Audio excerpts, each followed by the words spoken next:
Motherhood Incorporated proudly presents Military Mom Talk Radio live on Toginet.com.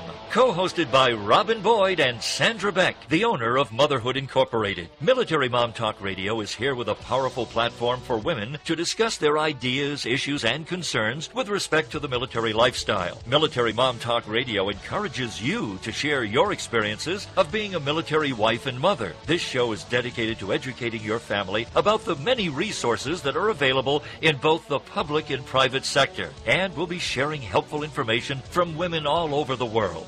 We'll cover everything military, from helping a family member cope with post-traumatic stress disorder, to navigating government programs dealing with family issues, to the struggles of deployment, along with being a working mother both in and out of the home. This is Military Mom Talk Radio, and here are your hosts, Sandra Beck and Robin Boyd.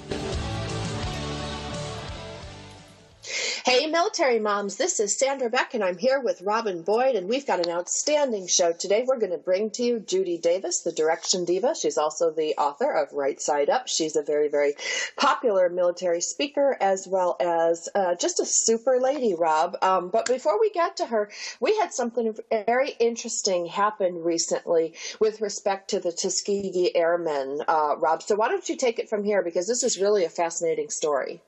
Well, fascinating in that these two gentlemen died on the same day. They served together.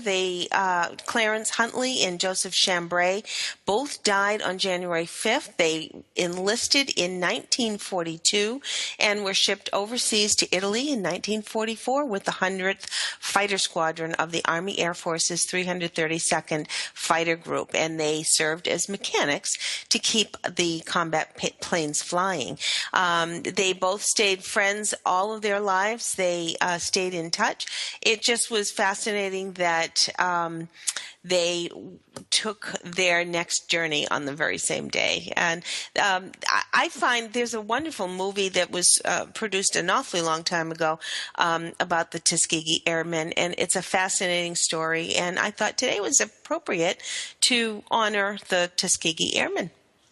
Well, I think so too, Rob, because for those of you that aren't familiar with history or can't remember, the Tuskegee Airmen were the first group of all-black soldiers, and they participated in more than 15,000 combat missions, earning over 150 distinguished flying crosses. And at the time, in 1942, this thing was called the Tuskegee Experiment, which is the formation of U.S. military's first all-black squadron of pilots. Mm-hmm. And the two guys that passed away and crossed over on the same day, were mechanics. And one of the quotes that I found was that one of them would say, when a pilot would go out, he'd say, "Hey, this is my plane. You bring my plane back, please." And, that was attributed to Huntley. And, I think that's really neat, because these guys weren't looking to be pioneers or heroes when they enlisted. They were simply serving their country in a war abroad against fascism, and then, of course, one at home against racism. So it's perfect for today, for today being, Martin Luther King Day, to honor these men for the work that they did. Absolutely. And similar to another war, these gentlemen did not receive the accolades when they came home. So I'm very, very pleased to be able to share this story, because they deserve all the honor and all the tribute that they so deserve. Absolutely, because I was reading about these guys, and Chambray would recall getting off a train in segregated Alabama. There was a hospitality station there, and it was welcoming the returning white troops with handshakes and free coffees. And he said when he and his buddies got off, fully dressed in their uniform, they didn't even get any congratulations, and they had to pay for their own coffee, which in this day and age sounds just absolutely insane and laughable. But in those days, it was very different. So when you think of these guys, signing up to serve a country that doesn't even honor them, that's pretty cool. That's pretty amazing. It really is. I know. So God bless them. Their life is so fascinating, and I hope people who are not familiar with this unit would please look into it. It's a wonderful story to pass on. We should not let these stories die. There's also something else I served in the wanted. Korean War, Rob. Both of them went on to serve in the Korean War. So I think that's true. That's something to be said, that, not only did they serve in World War II, they came back, they got, they weren't respected, yet they continued on to serve in the Korean War as combat engineers. That's pretty amazing. I think they're amazing men. I agree. The only other thing that I wanted to bring to light, and now that it's January, we're all bracing for preparing taxes. And I did find that, once again, militaryOneSource.mil has tax service assistance for the military. I personally have not used it. I will say militaryOneSource.mil is where you go for more information. They have tax service specialized support, for example, with counselors to help service people and their families because of their unique tax requirements related to military personnel or their status. Oftentimes there's some unique things that a regular accountant may not be able to help with. They're there to help with additional assistance for the military community. They do have some helpful articles right on their website as well, and they do have some financial counseling. So I try to peruse all of the sources, and this one happened to come up to me today, so I wanted to share that at militaryOneSource.mil. Well, and one of the things that I'd like to encourage people to look into is there's some tax relief for active duty members. At one point, there was, for me, and I did this for the Earned Income Tax Credit, the EITC, that one is for low to moderate income working families and individuals. And it actually can generate you a refund even if you don't have any taxes to pay. It's one of the most valuable and highly used credits available for lower income taxpayers. And when you look at some of this stuff, a lot of our enlisted men and a lot of our servicemen and women fall into this category because we're such a rich, country. But qualifying for that EITC, it's called Earned Income Tax Credit. Many members of the armed services have an easier time qualifying for this because some forms of military income are not taxable and they don't need to be included as part of your filer's total income. So it can be non-taxable military income can be included as pay earned. It's just, you really want to check out with some of these things. So especially if your income includes like basic housing allowance, if it's basic allowance for subsistence, which is known as the BAH or the BAS, or during service in a combat zone. So until you exceed these income caps, you really want to check about these groups, especially the Earned Income Tax Credit is really, really beneficial. And it can generate, like, for example, let's say you got 2 kids and you made, $48,000 for couples filing jointly, you're getting $5,000 back. And that's nothing to sneeze at. So you really want to check, the income caps and the income qualifying, and you can simply go on and look up EITC, Earned Income Tax Credit, and find out what you're eligible for. A couple of years ago, I got $4,000 back with some of the things that I did, so it's worth looking into. Absolutely worth looking into, and absolutely seek the assistance of someone who is familiar with military finances, because there are some provisions, like Sandra's saying, that are just so unique to the military personnel. So absolutely. Absolutely. Well, and to make sure, like my biggest advice, from experience in this arena is, take your taxes over to H&R Block, get your free review, or take them to somebody who demonstrates proficiency in military, accounting, military tax returns, because they are different. And, if you turn in your basic allowance for housing and your basic allowance for subsistence, your income can go higher, even though those are actually excluded. So you really want to be careful with this stuff so you're not paying and you're taking full advantage of the benefits and tax credits that are available to you. Absolutely. Sandra, we have an exciting guest today. I'm so thrilled. And do you want to say hello to her right now? But we've got 3 minutes before the break. Absolutely. Judy Davis, welcome to the show. I am so excited to be here. Thanks for having me again. Such a fun thing to do is Judy, hang out with you guys for an hour on Mondays, you know? Yep. We only have a couple minutes before break, but I'd love you to introduce yourself to our guests, and then when we come back after the break, we'll get into full swing about what you have to share with us today. Perfect. Well, like you said, my name's Judy Davis, and I am a military lifestyle blogger and motivational speaker, and I have my latest book, Right Side Up, Find Your Way When Military Life Turns You Upside Down.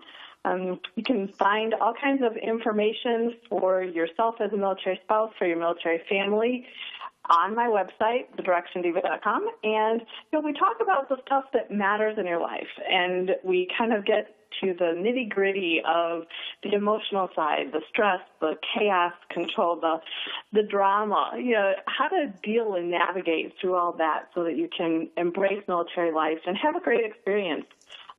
Like you just said a few minutes ago, the taxes for military is different, and our life is different. So my goal is to kind of give people the tools and information they need so they can live this different life more effectively, if you will. More effectively. Absolutely. And I think we're going to talk on the other side of the break specifically about putting some perspective to our goals for this year. And everybody has New Year resolutions, and everybody has hopes that they're going to start off on the right foot. But your blogs, Judy, are so valuable as far as saying, okay, it's not just a notion. It's not just something, maybe we can do it, and we are going to do it. And especially one of the blogs that you just recently wrote talked about one specific word that's an enabler to get us going on the right track. So we're going to talk about that on the other side of the break. We're so delighted that you're with us, Judy Davis, the Direction Diva. She is a motivational speaker, lifestyle blogger, military life consultant, and as she said, she's the author of Right Side Up. You definitely want to take a moment to check that out. Co-founder of Living Thru Crisis, and today we are going to talk about perspective. We're going to talk about changing our mindset for a new year, and all of the things that Judy is going to set us on the right path and get us propelling to our goals. There you go. That was the Tuskegee Airmen reference. That's right. Propelling to our goals. Propelling. We're here on Military Mom Talk Radio. Don't go away. Lots more when we come back.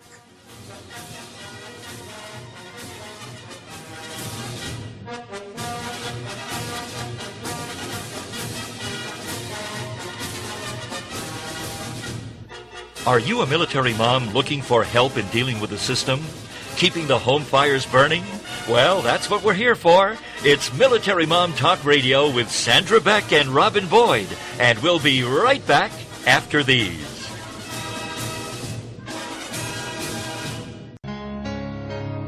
If you could live your life truly standing in a place of peace, joy, and abundance, wouldn't that make your heart soar? Now you can, with Lessons in Joyful Living, with your host, Kimberly Rinaldi, Mondays at noon Central. Kimberly Rinaldi, having created a highly successful coaching practice, now teaches Lessons in Joyful Living. She believes in empowering others and that through it, you have the ability to break through any and all barriers, thus allowing you to reach your greatest potential and joyfully step into your life's purpose.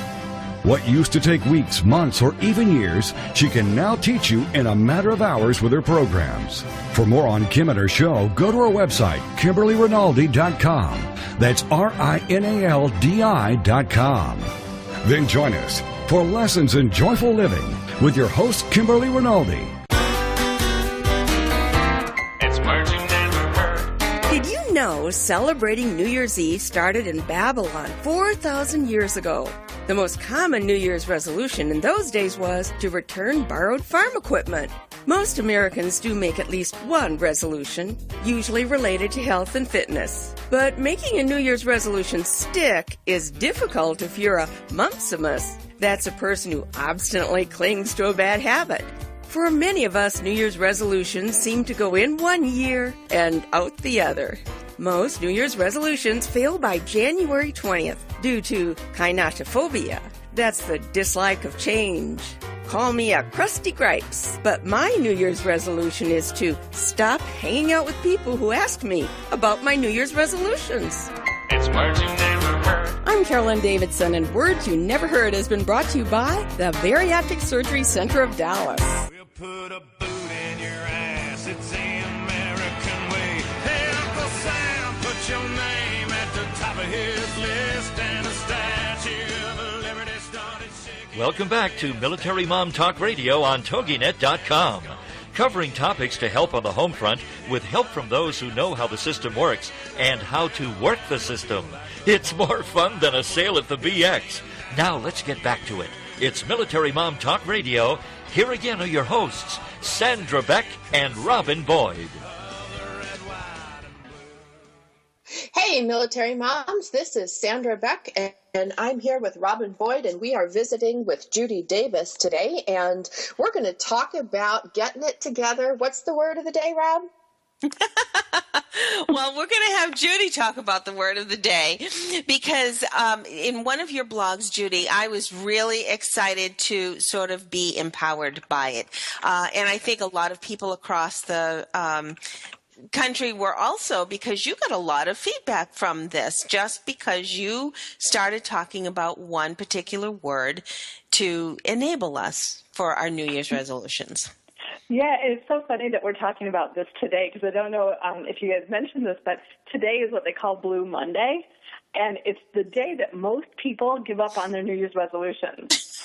And, I mean, it's kind of interesting, right, too, that we're it's like kind of crazy. giving it a shot in the arm or putting it all in perspective, if you will. But, it's supposedly it's the most depressing day of the year because people really and truly had these great intentions, but it comes down to, this date, and the first Monday, I think, is the first Monday at the end of the month, the last week of January, that most people just give up and go back to the same stuff that they were doing before that kept them stuck.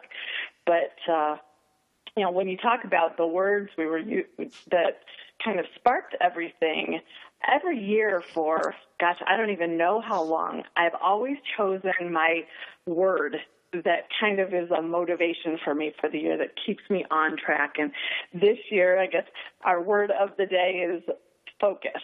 And I think that that's something partly that the word was inspirational to a lot of people that read the blog, but I think the whole concept of focus was something that just sparked this great discussion on how hard it is to stay focused.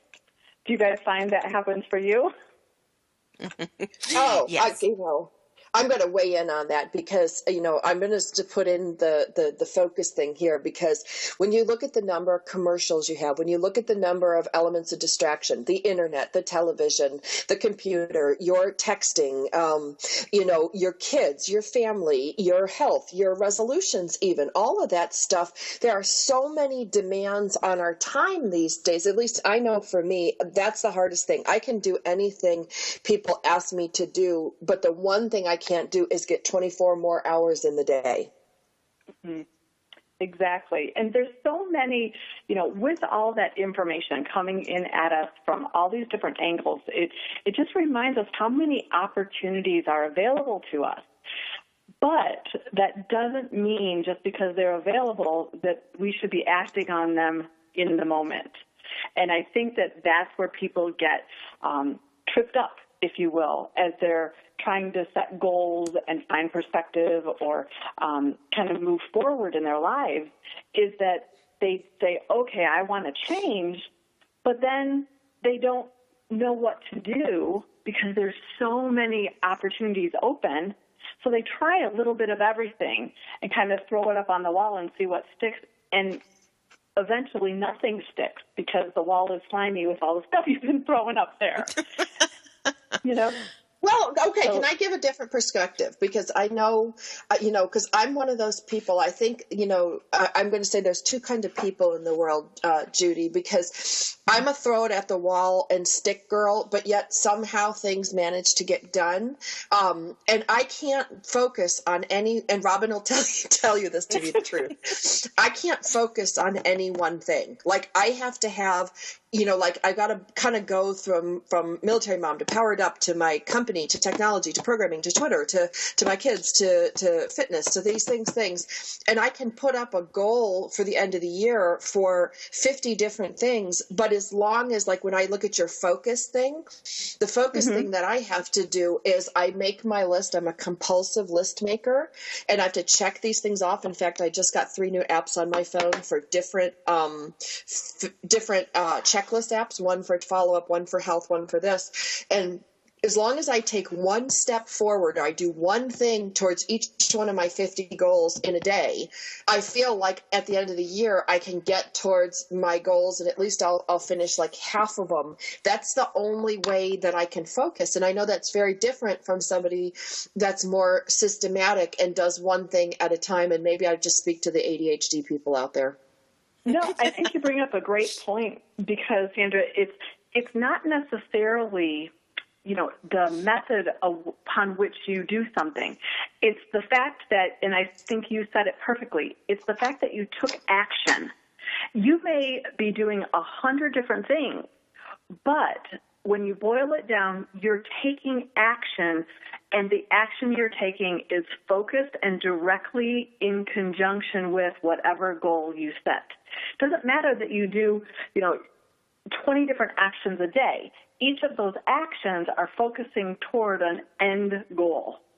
And, comparatively to someone who has works on one thing at a time, they may complete their first goal in January because they did all of their little action steps for that one particular goal. Whereas you're doing all your little action steps for a lot of different goals. Neither way is better than the other. The important part is the action that you're taking moves you toward the goal.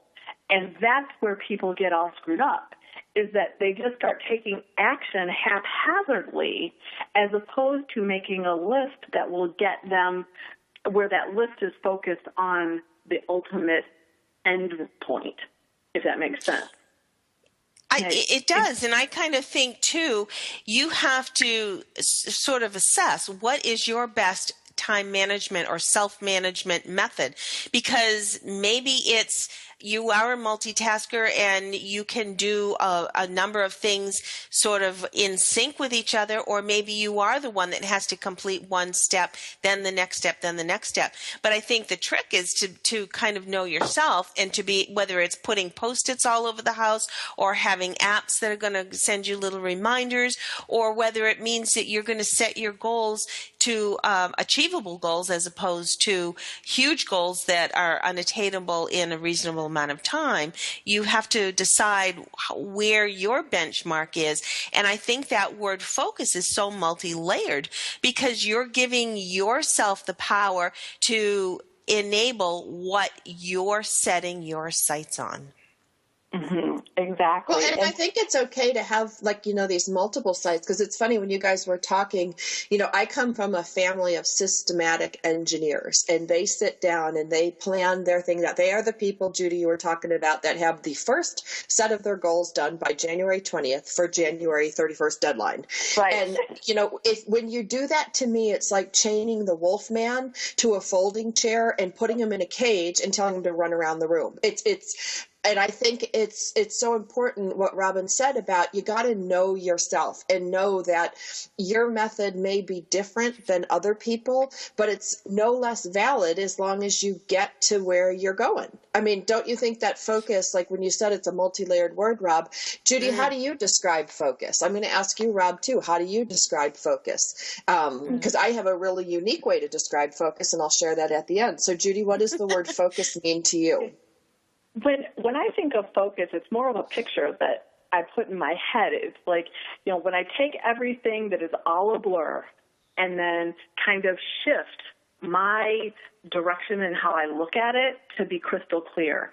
So, when I chose this word for my year, I chose specific things that I wanted to happen in my speaking, in my, in my blog. And it wasn't just I want my blog to grow. If I wanted to grow by this many people per month, I wanted to fix this that isn't working effectively. when I talk about focus when it comes to goals, two things happen. It's I have to bring it all into clarity and actionable items that I can articulate. And then I have to make it personal. And I think that that's the piece that a lot of people don't necessarily do, is to personalize the moment or personalize the goal into a way so that it makes it lights you up inside, and that will help.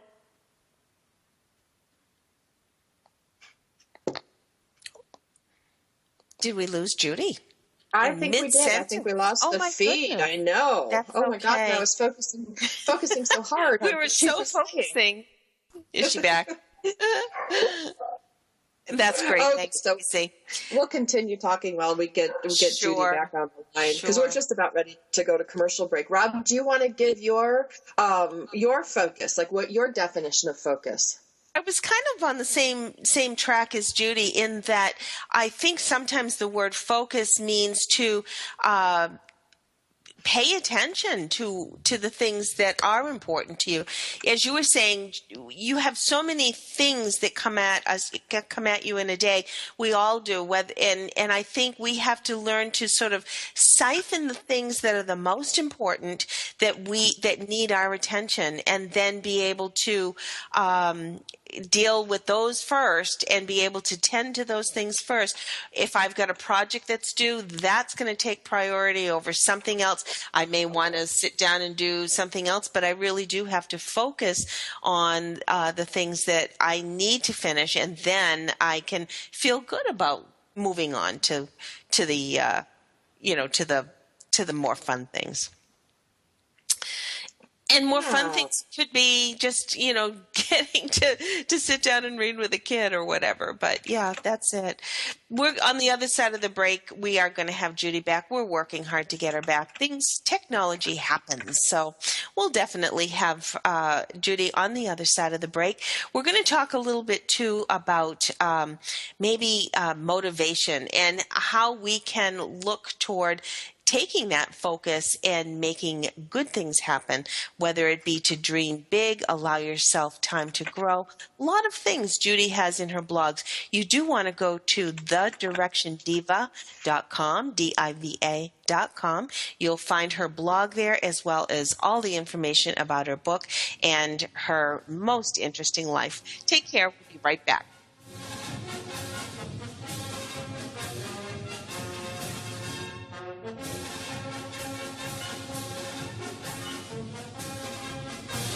Are you a military mom looking for help in dealing with the system?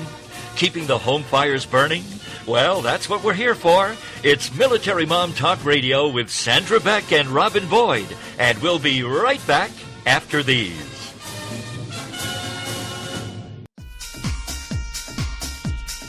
Familia, faith, identity, tradición.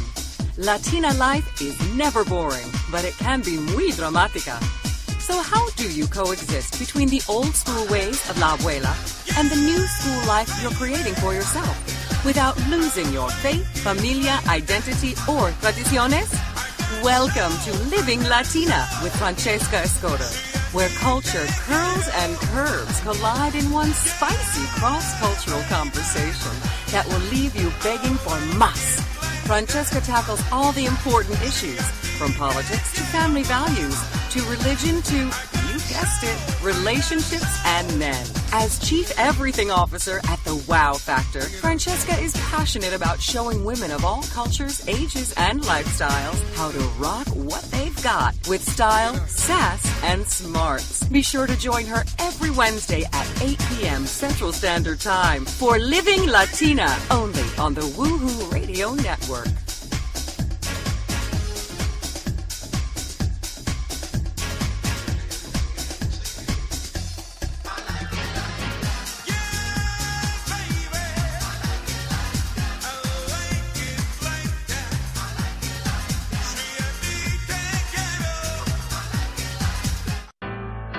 This is the Toginet Radio Network, broadcasting quality programming to the world. This is Buzz Local Radio. We have the 3 topics here, and we just added a 4th. We just started talking about hot dogs. Yes. Yep, in a band. He's in a band. We both had guitars, so I went over to his house Christmas Day day. We had to start a band. And I think we wrote 4 or 5 songs that afternoon. And Cannibalistic Fish was one of them. Cannibalistic Fish. I couldn't do the dreads. My mom would not let me wear my pants backwards to school either. That was wiggity whack. Yeah. Buzz Local Radio. Available for free download on Toginet.com. That's Toginet.com. 'Cause there ain't no doubt I love this land. God bless the USA.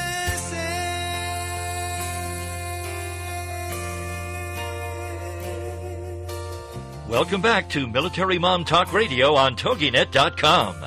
Covering topics to help on the home front with help from those who know how the system works and how to work the system. It's more fun than a sale at the BX. Now let's get back to it. It's Military Mom Talk Radio. Here again are your hosts, Sandra Beck and Robin Boyd.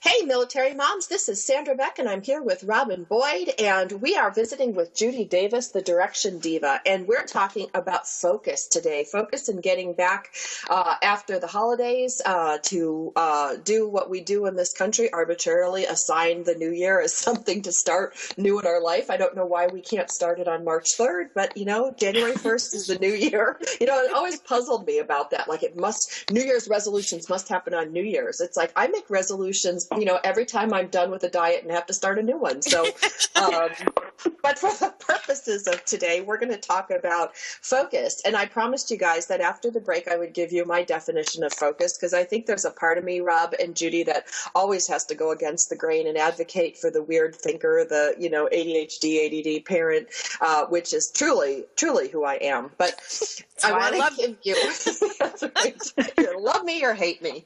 But here's my definition of focus, girls. And I've thought a lot about this after reading Judy's stuff and preparing for the show. You want to know what my definition of focus is? Yeah. My definition, when I really focus, I am going to do what I need to do for the next 5 minutes, 10 minutes, 15 minutes, or an hour. And that's all I'm going to do. I'm going to focus 100% on that 1 hour. I know most people focus on tasks. People focus on to-do lists. People focus on things. I have to focus on time. I will look at the clock and go, I have 17 minutes till I have to do X, Y, and Z. Then I'll scan my list and go, okay, in my chronic compulsive neurotic checklist, what can I complete if I give my full focus to that in the next 17 minutes? And I choose that on my list because my day as a single working mother, technology owner, isn't allowable for anything more than sometimes 15 or 30-minute chunks. I have 30 minutes right now to finish the show and then run over and pick up my kids. So, and I'm sitting in the car. What can I do when I'm sitting in the car waiting at pickup at school? I can return these phone calls. And so it's an interesting way to look at it, but I focus on the time that I have in the next coming whatever, and then I look at my checklist to see what fits in. And that's really, I think, very different than the way most people plan their day, but yet I'm pretty successful as a person, a human being. I might be a lunatic and a pain in the ass and somebody that's hard to reach, but if I focus, it also means I'm present and in the moment, which gives me great satisfaction because multitasking, girls, doesn't give you a whole lot of satisfaction because you never feel like you complete anything or you're fully vested in anything. Mm-hmm. I love that. In a way, you're saying exactly the same thing. You love me. That's why you love that. But you're saying almost exactly the same thing in just a different perspective. I mean, that's why we have multiple reading methods for children, because we have to approach it in different ways.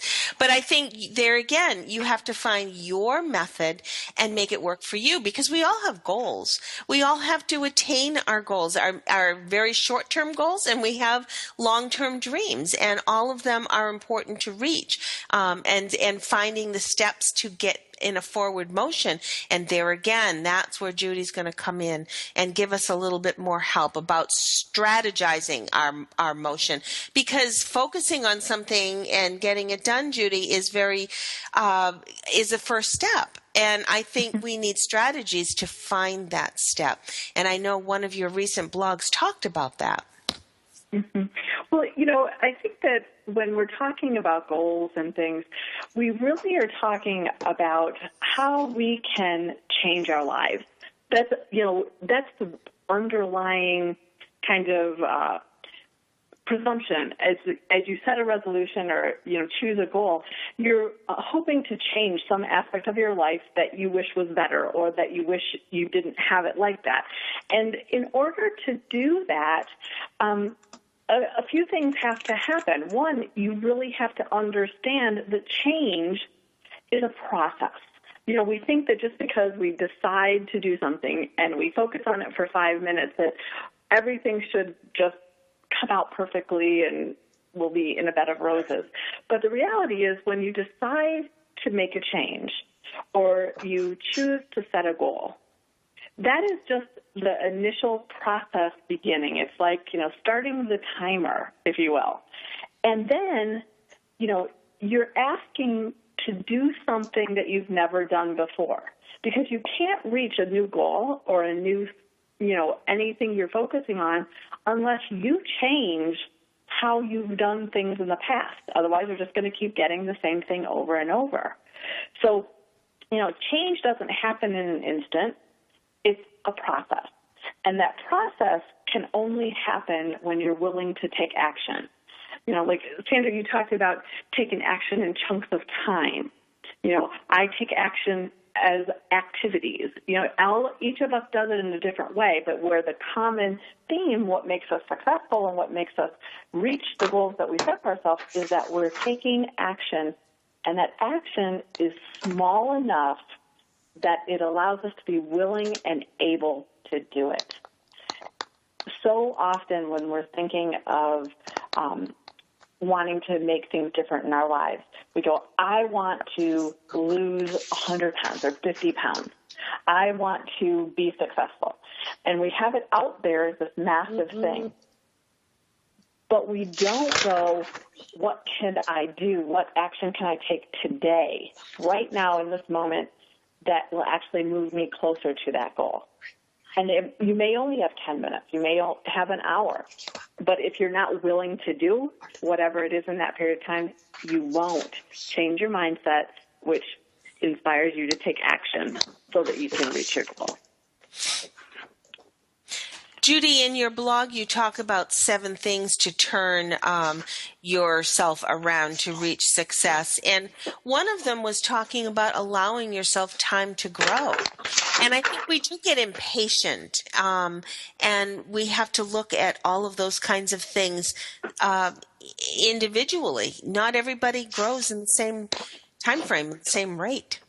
Exactly. We all have different strengths. We all have different challenges and things like that. So the only way we grow is to stretch ourselves. And sometimes it takes people longer than others. I hate to keep coming back to the whole weight loss comparison, but I think it's an easy one to kind of grasp, because some people will start a diet and they will lose 10 pounds in a week. And, they have the miracle cure. Someone else, it'll take them 2 months to lose 10 pounds. It depends on where you started, what you're doing, how it works in your life. And if we judge our success based on comparison to someone else who has a similar goal, we will lose. Allowing ourselves time and honoring our own personal progression, if you will, or just how we will grow and change. I hate, saying it, but it is part of the journey. It's, that bugs me when people say, oh, just embrace the journey. Well, that is not true and true all at the same time. The lessons we learn when we change and move forward in our lives are difficult. and we have to give ourselves time to kind of let them sink in so they become second nature. Yeah, yeah. I suck at change. I mean, you'll say that to be the first one, Rob. It's like I have a really hard time letting go, changing speeds. I'm like a race car that goes around a track 1,000 miles an hour, and I've got to slow enough to shift gears, and that's really tough for me. It always has been. Mm-hmm. Mm-hmm. And change is, a lot of people, that is something, that I talk a lot about in my book, because change is such a difficult concept for people, and myself too. I think that, we get comfortable in knowing what's going on. We're comfortable in the things that drive us crazy or the relationships that may not be healthy for us because we know what to expect. And that is less fearful than the thing that kind of we don't have a clue how it's going to turn out. So it's easier to stay where we're at and deal with the same crap and the same stuff as opposed to opening ourselves up to stuff we don't know how to deal with. And I think that's why it's become so challenging for everybody.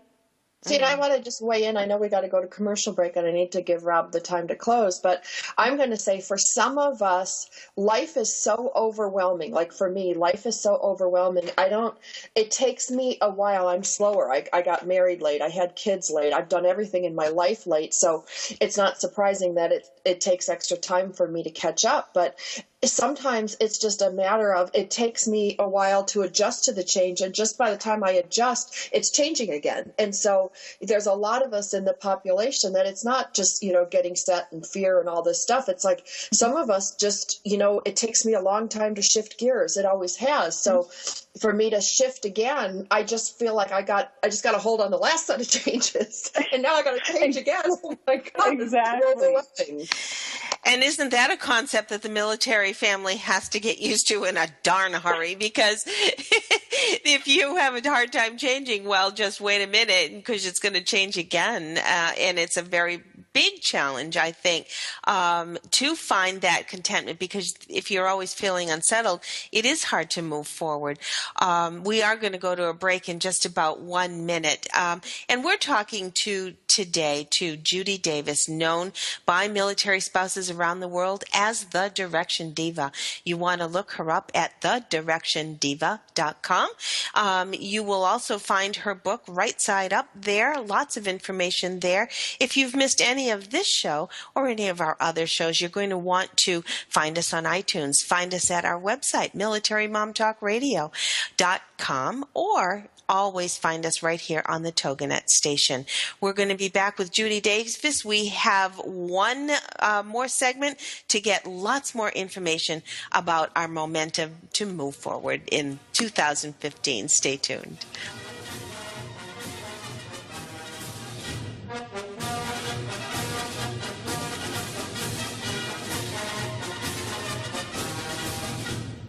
Are you a military mom looking for help in dealing with the system?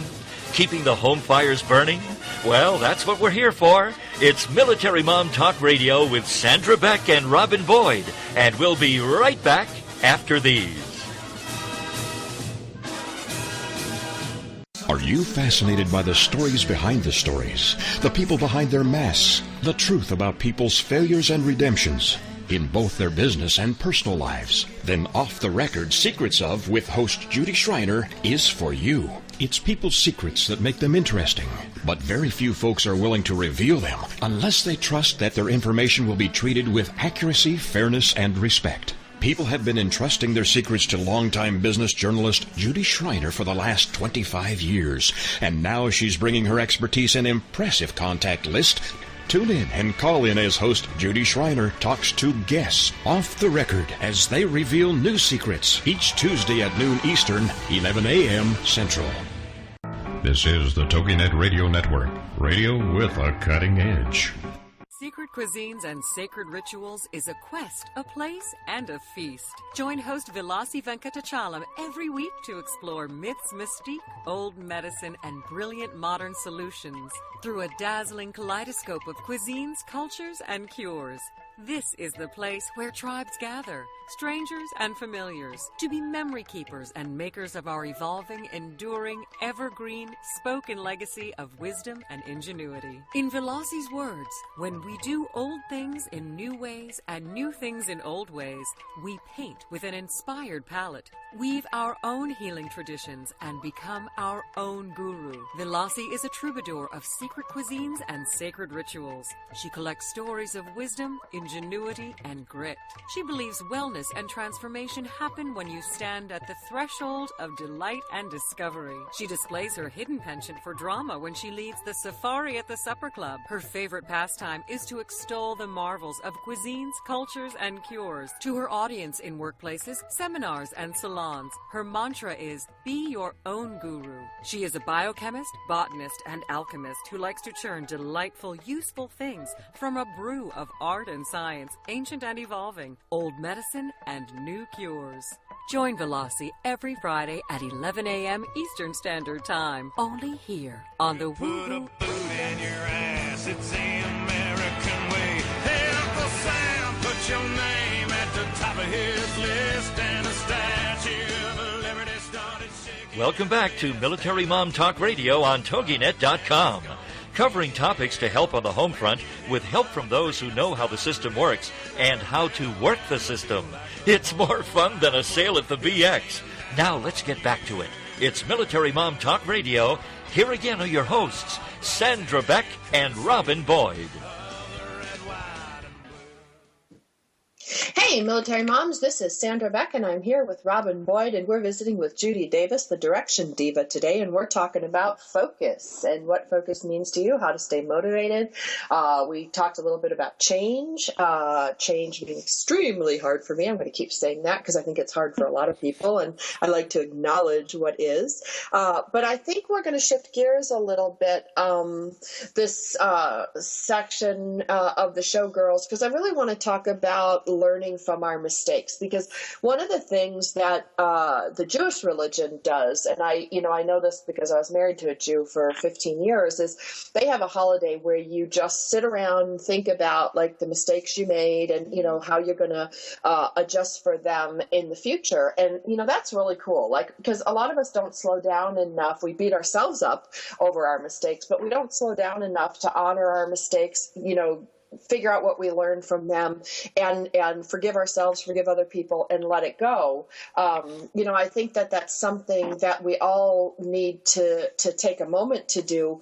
And so I really want to talk about learning from our mistakes, because I don't even like to use the word mistake. I like to use, instead of saying it's a mistake, I just say it's a different way of doing something, because there's very few mistakes in life. They're just different ways of doing things to get different results. And you may not get the results you want because of the thing you did, but by and large, there's to me, a very small window for the word mistake, because the word mistake just makes you feel like crap. I agree with that, Sandra. Mistakes are something that I'm the oldest of 6 children, so I am someone that it was ingrained in me that I had to set the example for everybody, and mistakes were not allowed. And, it's kind of interesting because when we came back into the military, I made every mistake under the sun.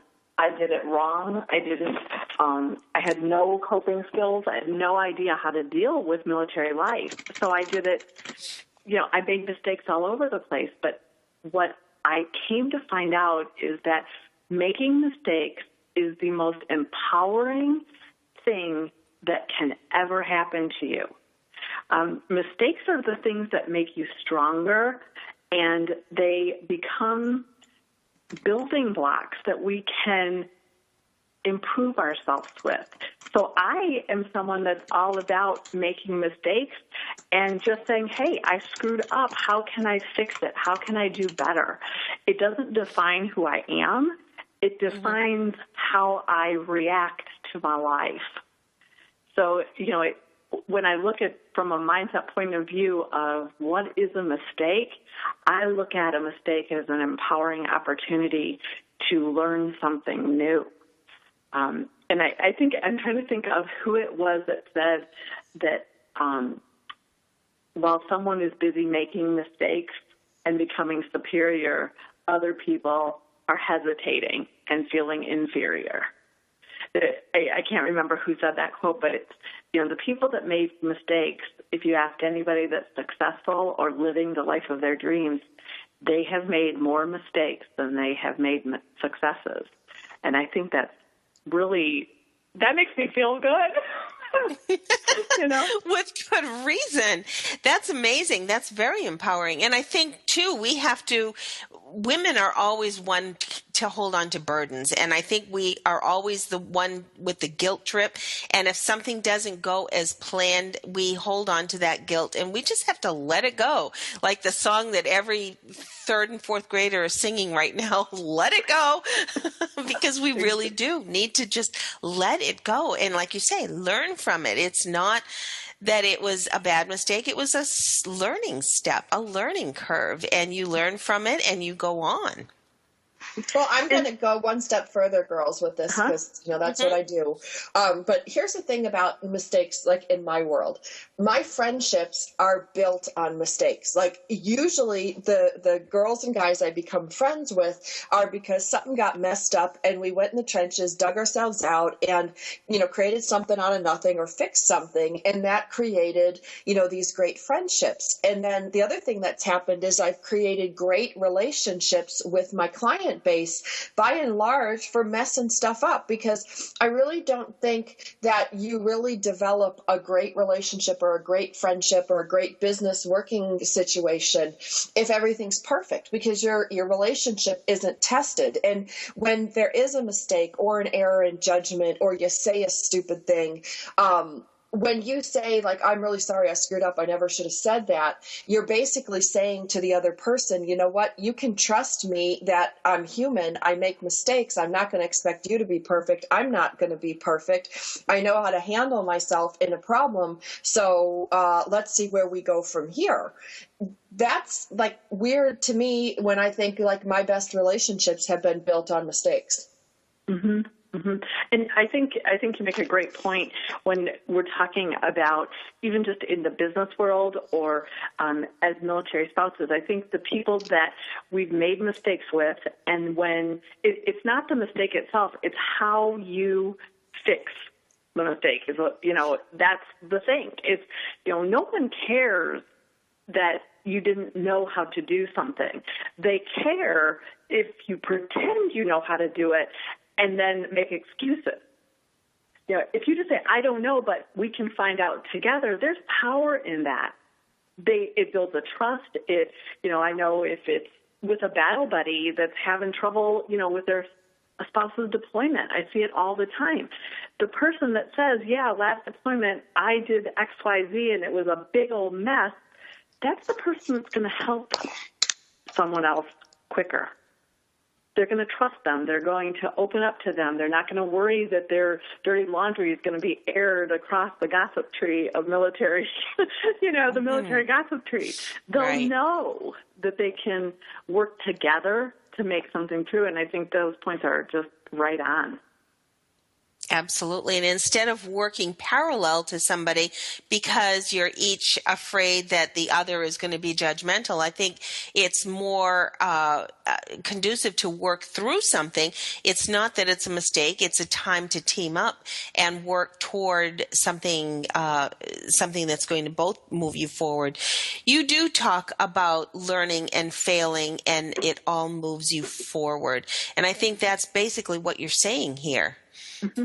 Mm-hmm. It is. Well, and I'm just going to piece in and say the obnoxious thing, but I hate perfect people. When I get around perfect people that can't admit a mistake, even if it's right in their face, I'm like, you're a jerk, and I don't want to be around you. And, I don't want people making the same mistake over and over, because then you're like, you're an idiot. Okay, so you clearly don't get it. But in between, an idiot doing the same things over and over and expecting different results, and, somebody who's like 10 feet tall and bulletproof and never makes a mistake, so it's always your fault. in that middle continuum is a lot of friendship and relationship building, because Rob and I have been in the trenches so many times. I mean, my company has screwed up something, the virtuals have screwed up something, I have screwed up something, whatever. And instead of pointing fingers and going, you didn't do this or I didn't do this, you just go, okay, this is a big mess. How do we clean it up? And Rob, you and I worked together over a decade, and we have cleaned up other people's mistakes, our own mistakes. I mean, you name it. And a lot of times we'll look and go, oh shit, that was awful. And then take a step back and go, well, how do we fix this? And then we fix it. We give the client some credit. We tell them, look, this is what happened. We're pretty honest with most of the stuff that happens. And I think that's why my company's been in business so long. But that's life. That's long-term reaction. So I don't like to be around perfect people because they make me feel bad. Yeah, I don't think there are perfect people. I think they're lying. People present themselves like, yeah, they're big fat pants on fire people. You just look at them and you can see their pants smoking from the back going, wow, you will lie through your teeth about everything, won't you? But those type of people aren't good for me to be around, because I'm really straight up what I think, and I'm sure you guys are too. I don't think anybody likes to be around those people. So making a mistake, admitting to a mistake just makes you human, and it kind of makes you likable. I like people who say, oops, sorry, that was my bad. Or, I screwed up, or I shouldn't have said that. And we can work with that. What we can't work with is I'm perfect. Mm-hmm. Well, and I don't think when someone comes across like that, I don't think we become ourselves either. I think we wear the shield and we don't let them in for fear that they're going to, for fear of the reaction if we're not perfect. So I think we never get a genuine relationship with someone who's coming across as their life is so together, their life is so positive. I mean, I'm the first person to put positive stuff out there, and I do it as much for myself as someone else. I have to work to stay positive. It's not always second nature. Oh, when I get up with those positive people, I get all up in their grill and I'm completely obnoxious. It's like an out-of-body experience. Robin's seen me do it. It's awful. Yep. Judy, we're running to very close to the end of the show. I want people to find more about you. I want people to find Right Side Up. What's the best method for them to find your book? The best way is they can go right to Amazon. Just type in Right Side Up, Judy Davis, and they can purchase the book there, or they can go straight to my website, thedirectiondiva.com, and we have tons of great information there, and it will lead them to the new initiative that we're doing, and it's called Living Thru Crisis, and it comes from the story in our life of my son and I together have created a company that is shedding light on teen depression, suicide ideation, and addiction, and helping families come through those crises that they're dealing with in our imperfect lives, The imperfect life that we're just going to embrace and learn how to learn from it and move forward. Judy, you're a delight, and you are an inspiration, and you are giving us the direction to move forward. Thanks so much for being here, and we look forward to chatting with you again. Absolutely. Thanks so much for having me, you guys. It's always a pleasure, and I have a blast coming on just chatting with you. Awesome. Well, we will definitely have more of Judy this year. Do tune in next week. We've got another great guest for you next week. And again, don't forget to tune into iTunes, tune into Military Mom Talk Radio, and right back here next week at Toginet.com. Thanks, everyone. We'll see you next week. Bye-bye. Bye.